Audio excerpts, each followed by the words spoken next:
Tracker va Onyx haydaydiganlar uchun manfaatli video. Akalar, moy chiroq yonib qoladi, ko'pchilik biladi. Shuni zbros qilish oson yo'lini sizlarga o'rgatib qo'yaman, ko'ringlar. Demak, birinchi o'chirt buning uchun tormozni bosib turib, start stop bosib zavod qilib olamiz. Endi zavod qilib olamiz ham bo'ladi.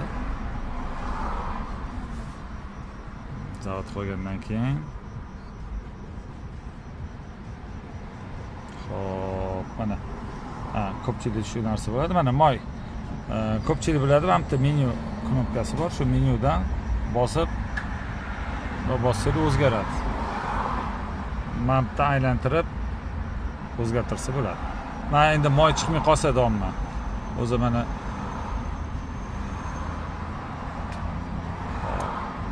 shu yerda mana shu moy topamiz, mana ko'rsatdi. Misol uchun shuni 0 qilish kerak. Nima qilamiz uning uchun? Mana bitta bunday knopkasi bor. Mana shuni bosib turamiz. So'rayapti. Zbros qilmoqchimisan deyapti. Biz daga o'tishimiz kerak. Uning uchun men bitta rolikimda bitta tepaga boramiz, daga o'tdi. Keyin mashina yana bosib qo'yamiz. Mana bizda moy 0 bo'ldi. Oson yo'li shu. O'rtoqlar, Tracker va Onyxda.